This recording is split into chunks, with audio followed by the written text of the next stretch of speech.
Did you guys do your quiz? Gotta do your quiz. Do you have the quizzes? Number one? Not number two, just number one.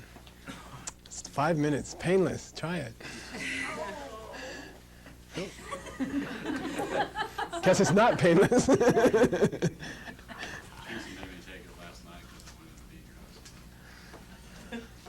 No, gotta do. Gotta do. If the New York students find out that you didn't have to do it, I'll have a rebellion. So, I'll call them and say, how come you didn't do this? We were expecting this test. Did they give you a list of which classes we're going to do? I want to make sure I'm doing the right one. Oh, yeah, you're of the 5?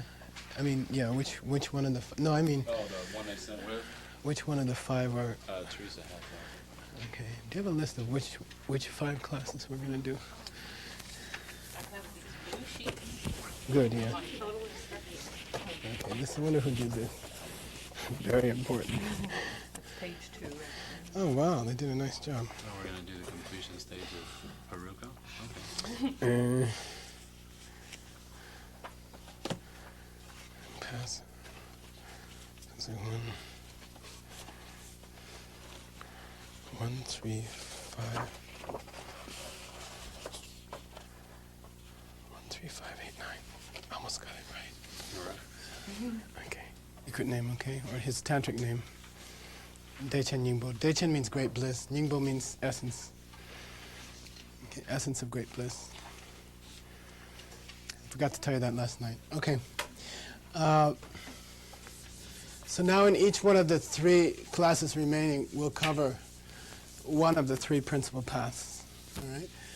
That means this class has to be devoted to what? Renunciation, okay? Ngenjung. All right?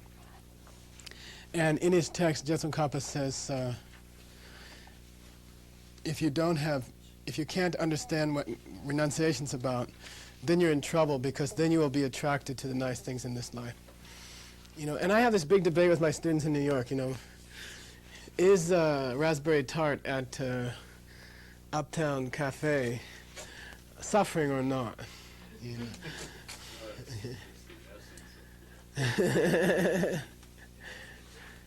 Is it suffering or not? Is it samsara first?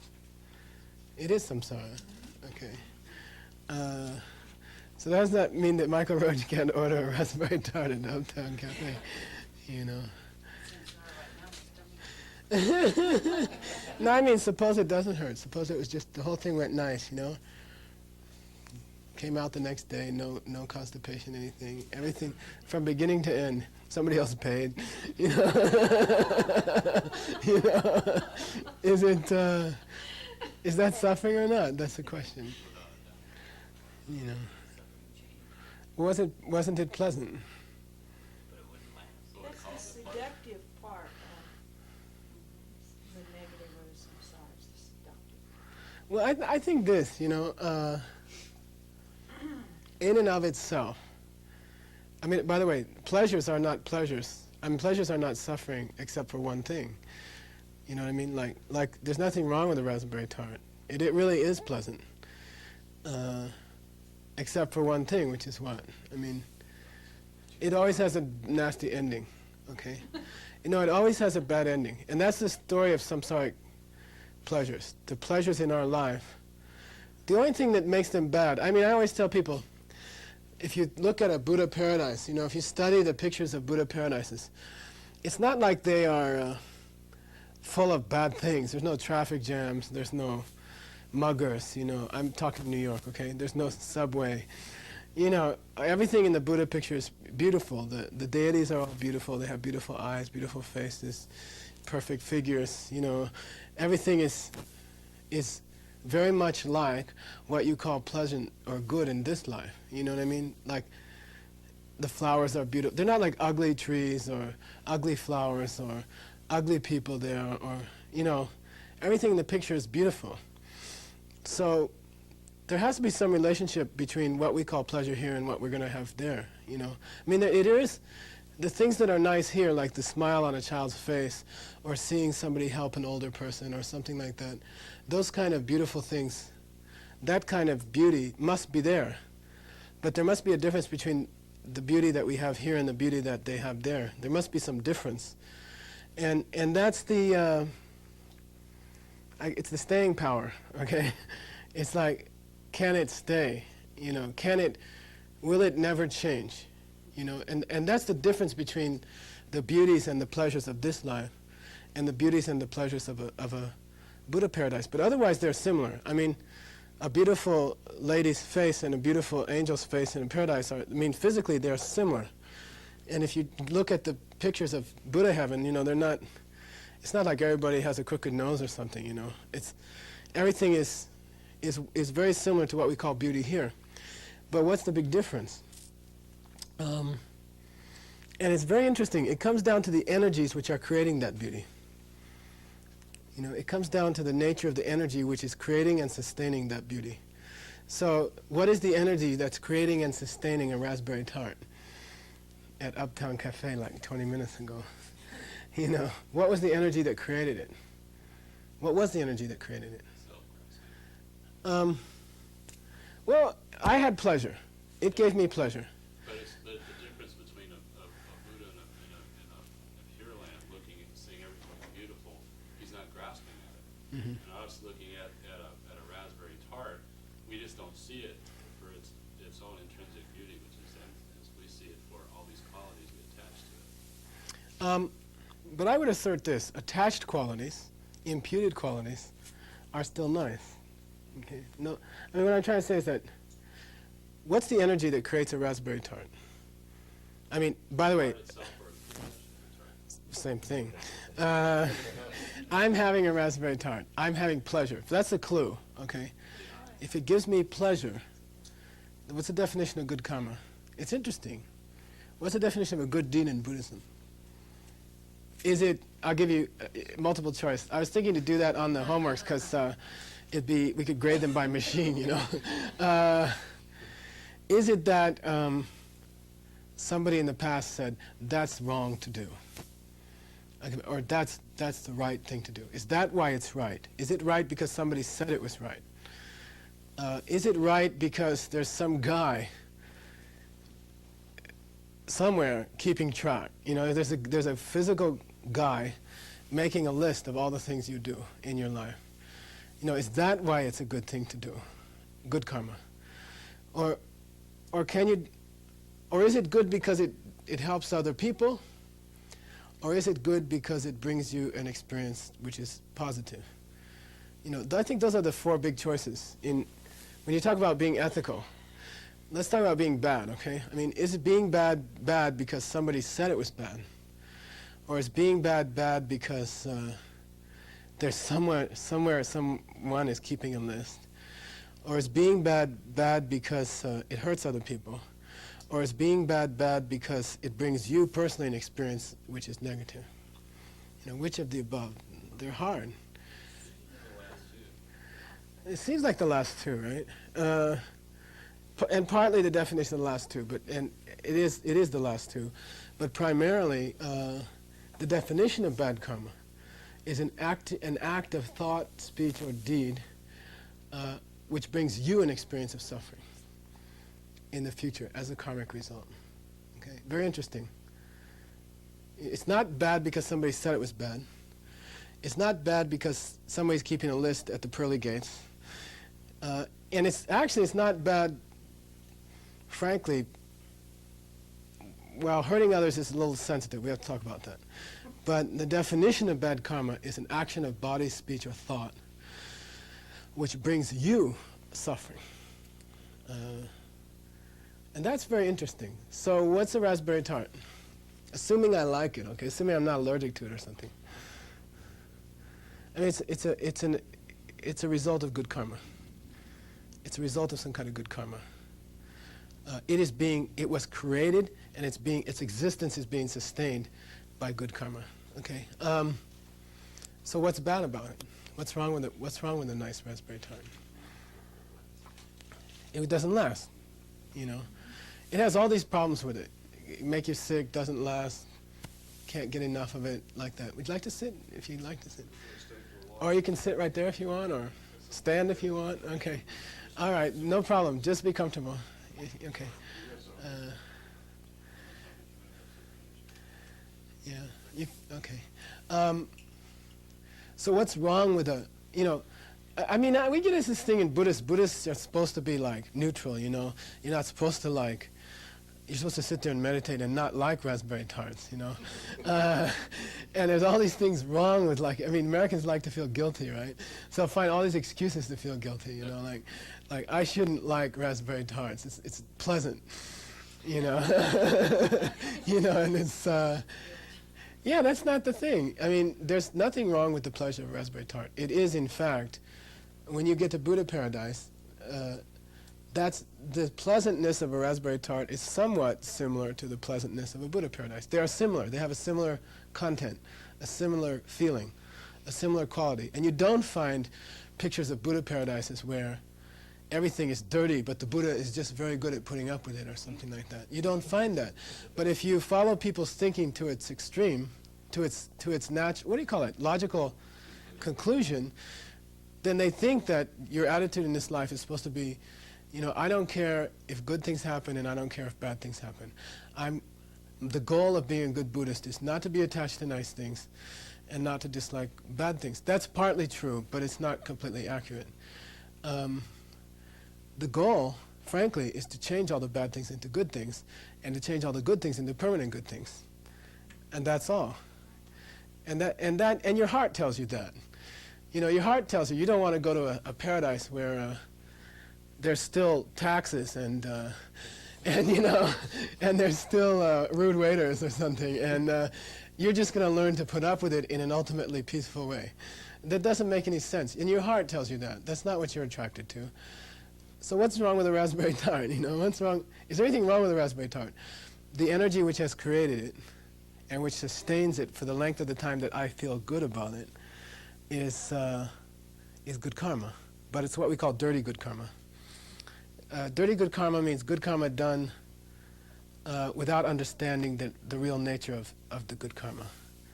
And when you do that, then the result is that it wears out.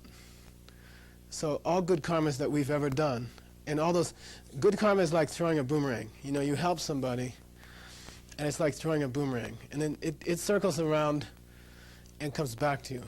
And once you get it, it wears out.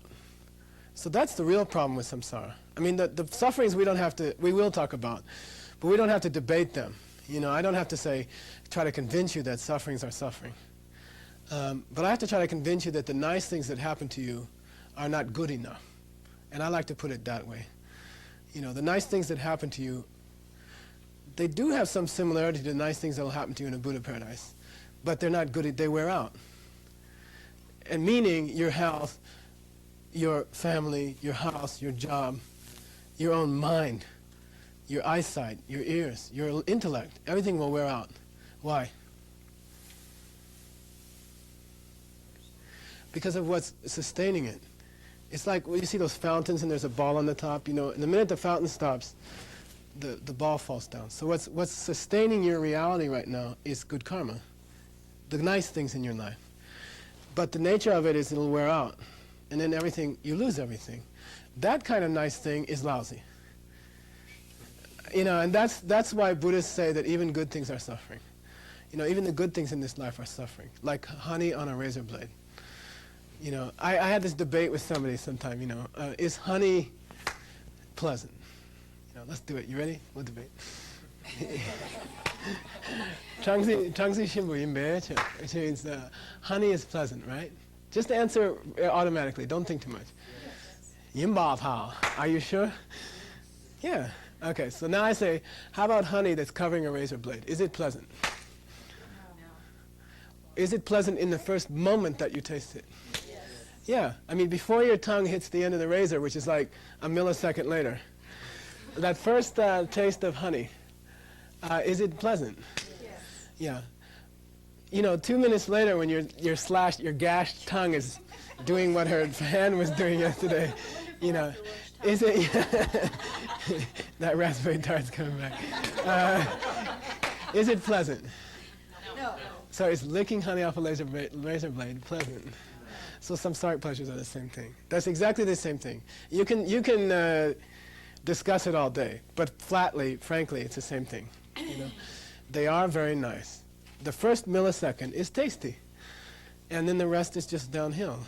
You cannot get a pleasant thing in this reality, in this realm, which doesn't cause you pain later, because of the energy which is sustaining it stops. And then the negative energies take over. So you get hungry, or you have diarrhea, or you get chubby, or you get, something negative is always attached to every positive experience in this life. If it wasn't attached, like I call it the tail on the dog. These are from my tequila drinking days, okay? Long ago. There's always something attached, a hangover, The problem with good experiences in samsara is that there's always attached to it a downside. If it didn't have the downside, if the honey didn't have the razor blade, you could say it's really pleasure. And then you could say there's no problem with that. But the problem with worldly pleasures is that they have this, they always have a downside attached to them. Due to the nature of their existence, due to what caused them. And you can never fix that. You can never make samsaric things nice. It won't never work. Because you can't change the energy which created them. The energy which created them is defective. So the cause that comes out, you can't fix it. It's like trying to fix a car from a major defect after the guy who built it put it in there. It's too late. And all the pleasures that you'll ever have in this life are the same.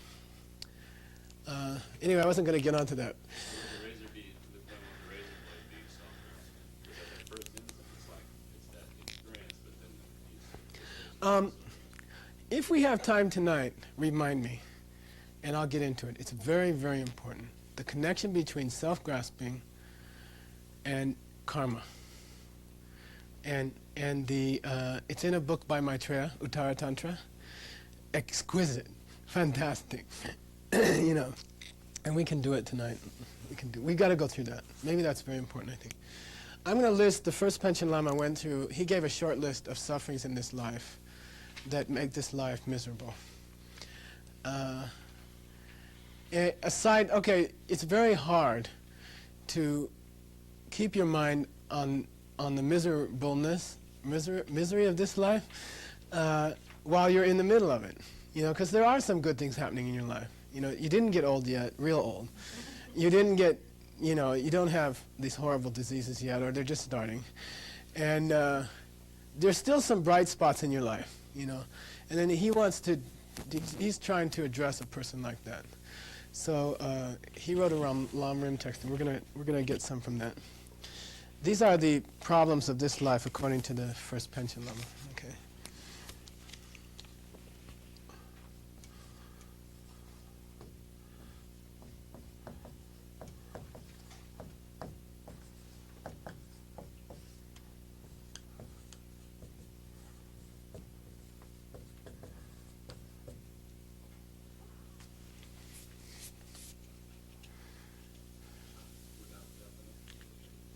Yeah.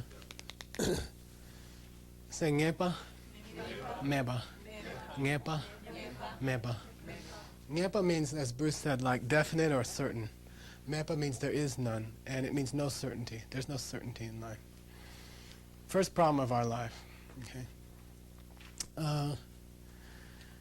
And what this means particularly is that you can't trust anything. And I'll give you some examples, and you'll say, oh yeah, that's right. People who were your friend, people that you felt were good friends, and then they shift, nyepa mepa. They become enemies. I mean, look at the divorce rate. I mean, the strongest kinds of hatred in this country are often kinds towards people that you used to be married to, or people that you used to be close to. It seems like when it switches all the way. It's not like you just don't care about them anymore. It often goes from, deep love to deep hatred. It seems to be the case that things twirl like that. And you've also met people that the first time you went to this Dharma center and the first time you talked to them, you thought, now this guy's really stupid, or you were really kind of repulsed by a certain person. And then as you got to know them better and better, they became your best friend. You've decided that this is you don't remember that first impression you had that was very negative. So what he's saying is that nothing is stable. Nothing stays the same. Things shift.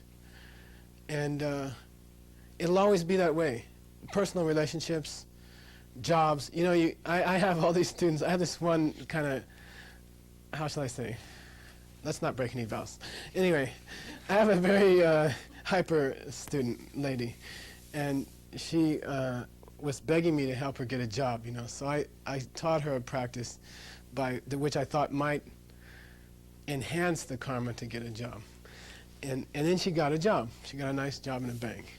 And then about a month later, she's begging me to do something that can make her lose the job, because it's so miserable, and the people, she was miserable without the job. In Tibetan, it's called yobe dungel and mebe dungel.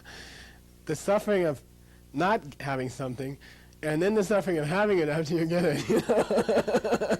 So she had the suffering of no job, and then she had the suffering of having a job, and it flips like that. You get to your work the first. People told me, all these classes are so wonderful. If we had this all the time, it would be wonderful. Yeah, but I'll tell you, in New York, they're spoiled. Your perception changes after a few weeks. It's like, do I have to go to class again? There's constantly classes at that center. And it's the human mind. That's good. Just get a little balance. I already feel that. So it's like that. It's like there's no certainty. Things switch like that, especially in relationships, and and that's a suffering. And it'll always be that way. By the way, I mean, you tend to think maybe things will get better. Maybe it was me, or maybe it was them, or maybe I wasn't eating the right thing, or you adjust all these things in your life, and it still happens. And it happens all the time. Second one.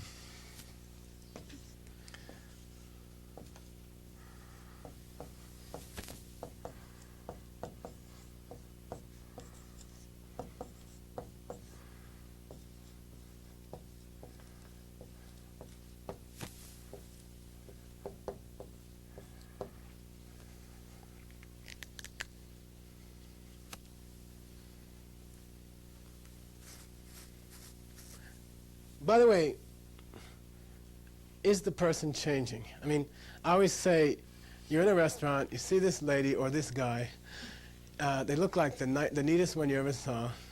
You purposely make some excuse to get to know them. You get to know them, you go out on your first few dates or whatever, it's extremely nice, it's extraordinary, and then hopefully you don't get married, but you get married, and then suddenly a year later there's this horrible monster, you know, that you don't even recognize. You say, I don't get it, you know. And the question for you, we'll go back, let's pretend it's a sutra, pretend you're Subhuti, and the Buddha gets up here and says, nobody, when that person changed from good to bad, nobody changed. What's it mean? When that person changed from sweet, sweet, sweet to what? Nobody changed. Your perceptions changed. They didn't change. They didn't change. Okay. It's very hard for an externally, objectively existing person to change. In fact, they could never change. If they had been self-existently sweet, as you saw them on the first day you met them, they never would have changed. And 10 years later, they'd still seem as sweet as the first day. But that ain't the way it happens. Your perceptions shift. Your perceptions have shifted. Does that mean that they are really sweet and you're seeing them as lousy?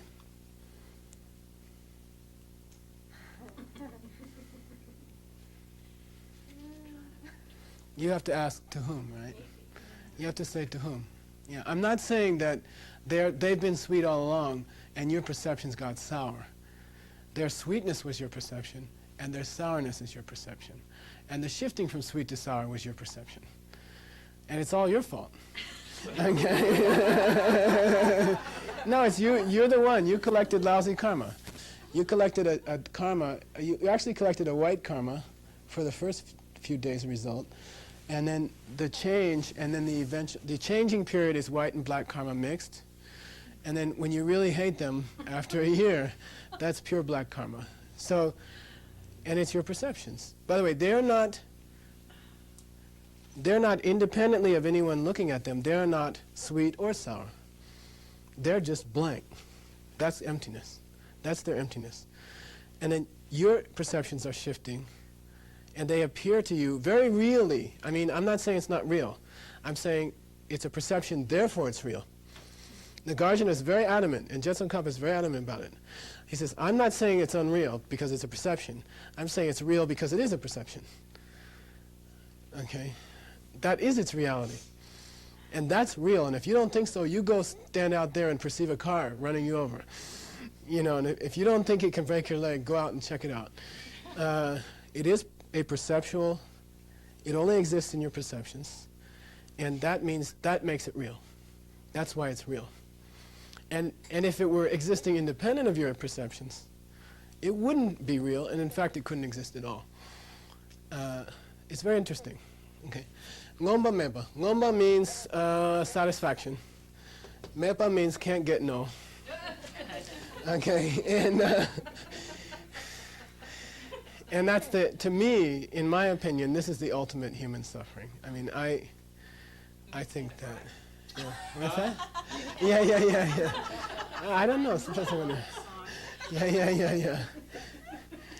By the way, this one used to bother me the most. I mean, that's partly why I became a monk. You know, I used to have relations with ladies, and I used to high school, college, and it really disturbed me. And I think my parents went through a real nasty divorce, and it disturbed me that two people who could love each other so much could end up hating each other so much. And I wondered what was responsible.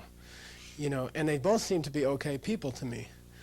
They both seemed to be normal people. And then I noticed it happening in my life and in other people's lives, and you can't help it. You know, you can't stop it.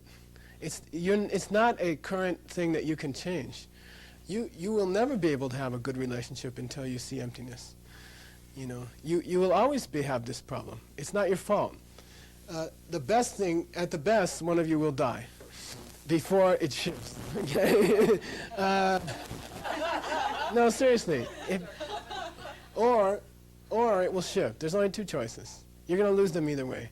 And I almost used a bad word. That's not good. Okay? That's the way it is. So it's not your fault. I mean, I like to say, I was very encouraged when I heard that. You know, it's like all these people shifting from nice to lousy is not my fault. It's that guy in my last life who didn't collect the right kinds of karma. And so I'm actually being forced. That's an interest. You have to you have to understand that these perceptions are forced on you. You do not have a choice. You cannot say, oh, this is just my perception. This is just an imprint shooting off in my brain, you know. You can say that, but it's not going to change it. It's too late to change it. When the imprint is flowering in your mind and you're having this movie frames go in front of your eyes, it's too late. You can't change it. You can understand that it's a perception, and you can understand it's being forced on you by some karmic imprints, but you can't change it. You know, you can't change it then. It's like trying to push a tree back into the ground. Okay, you can understand that the tree came from this seed, but it'd be foolish to go try to push a tree back in the ground, and saying, you know, this headache is only emptiness. You know, this headache has its own emptiness. It's just a perception. Therefore, I will not feel this headache. Try it. It doesn't work. And that, by the way, that's very important about emptiness. You will see emptiness directly. In the period between that and the time you reach nirvana and Buddhahood, you will suffer. You will have many sufferings. The direct perception of emptiness does not allow you, or does not give you the ability to change bad events to good. You are at the victim of your past karma. You are at the mercy of your past karma. It's too late.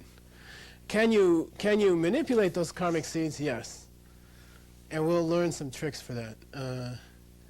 You can soften their effects. You can divert their effects. You can prevent them from happening in their full force. But just because you understand a thing's emptiness doesn't mean you're going to be able to not experience it in a painful way. That's not true. Okay. And that's in the Diamond Cutter Sutra. There's a very beautiful thing in there. Okay, Lomba Meba means it's human nature. It's part of karmic results that you cannot be satisfied with any good thing you get. You know, and I always tell the story. I went to work. I wanted to work in diamonds. I was desperate to work in the diamond business. It's like getting in the mafia. It's like trying to join the mafia, you know. I'm talking the wholesale, you know, the big guys. And I went all over New York. I got thrown out of 30 offices and couldn't get in. You know, it's the Irish guy in the diamond business, you know. And it was impossible. And then I finally met this guy, and he was just opening an office. And I said, I was already prepared because I'd been thrown out of 30 places. So I said, look, I will do anything for you. And I'll take anything you pay me. But I have to work with diamonds, you know. So I'll wash the floor. He always reminds me of this, right? Yeah, 15 years later. I'll wash the floors, I'll be a messenger, I'll do it. And I did all those things. And he paid me like, you know, very bad wages. And then I got unhappy with it after 6 months. And I wanted more.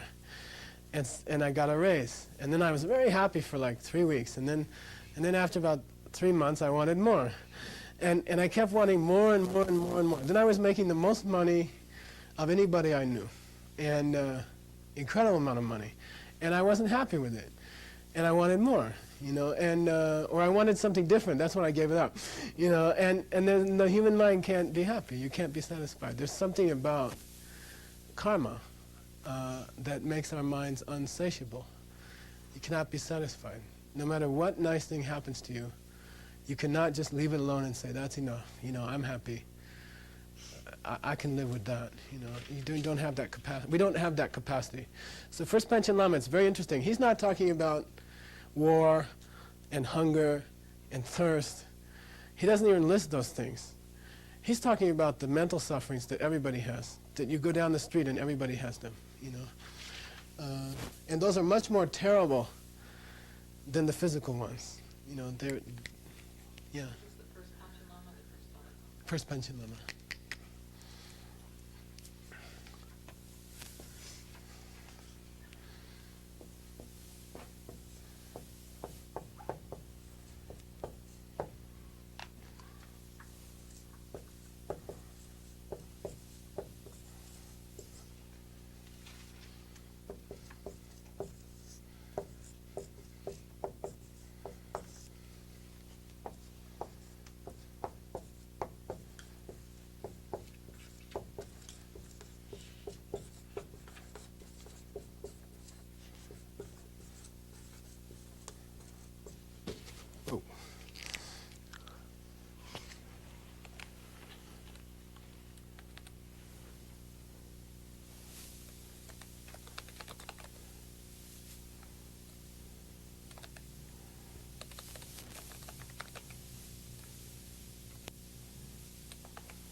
1567 to 1662. And his name is Pension Losang Chuki Gyaltsen, and it appears in his text called the Path of Ease, often mistranslated as the Path of Bliss, because the word means the same thing. Easy path. You can call him first Pension Losang, P-A-N-C-H-E-N. Okay, that's easier. We're not sure about the date he was born. That's an estimate, okay? 1567 to, with a question mark, right? To 1662. And it's in a very famous lamrim by him called Delam, path, the easy path, Delak, and not bliss, not the day that means bliss. Say Lu, Yangdang, Yangdu, Dorwa. Lu means body, your body. Yangdang, Yangdu means over and over. Yangda, Yangdu. Okay. Dorwa means you have to shuck them off over and over again.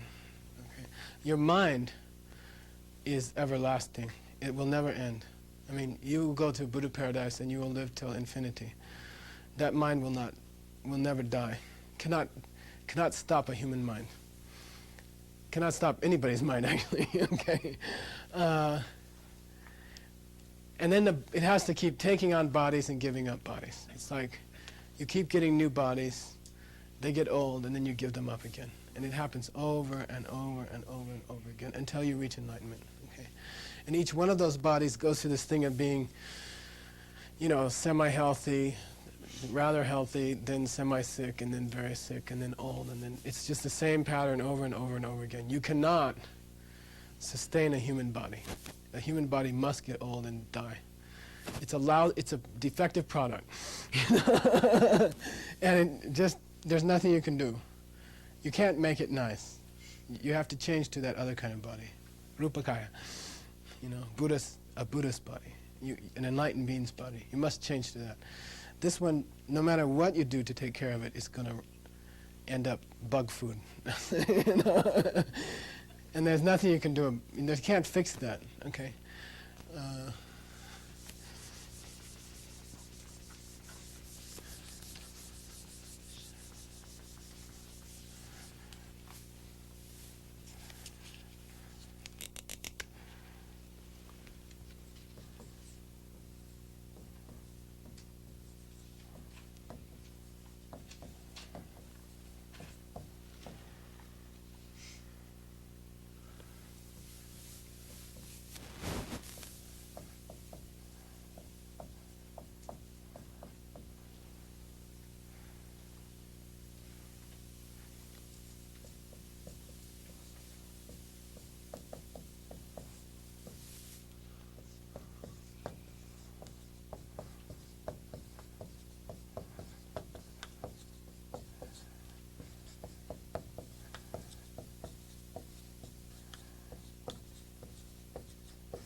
Say Yangdang, Yangdu, Ningsam, Jorwa. What's Yangdang, Yangdu? Over and over. It gets boring. Ningsam Jorwa means to take birth over and over again. Technically it means to make the connection over and over again from one life to another, to cross the bridge again and again. Okay. And it's painful. It's painful to be alive. It's very painful to die. And it's also very painful to go through the birth process. A human birth process, which is not the only kind, is very painful. And you don't remember. But you can imagine being stuck in that little bag for 9 months. And, and you're very sensitive. You're hypersensitive. Everything the mother eats that's cold or hot, you feel to an extreme. It feels like fire on your body, or it feels like ice on your body, and every time she moves in in a quick way, it feels like an earthquake and your head hits the ribs or something, and it's just, everything hurts. According to the scriptures, everything in that period is very, very painful. Just to be there is painful. And it's supposed to be very, and then we don't remember it later. Okay. At that time, you don't have the ability to conceptualize it in words, so it's hard to remember. Okay. Yeah. I'm having a little trouble understanding the difference between the third. People ask me that, and I don't really. Maybe it's that you could do one and then not have to do the next one if you could stop it, you know what I mean? Oh, I see. Or maybe it's that the suffering of, this could be boiled down to the suffering of death also. That's a special, there's supposed to be a called Nechu Gidunga, which is, there's certain hallucinations, standard hallucinations that you go through as you die. And they're always the same. And they're very, very painful. As the elements of your body start to break down, the mind is not the body, but the mind rests on the body. And as the elements of the body start to break down and start to dissolve, the mind is disturbed deeply by it. And you undergo certain standard, horrible LSD hallucinations at that time. Very standard, terrible experiences that you cannot separate from reality at that moment. You know, you're just inside them and you're going through them and you can't stop it. I believe that's why people are so,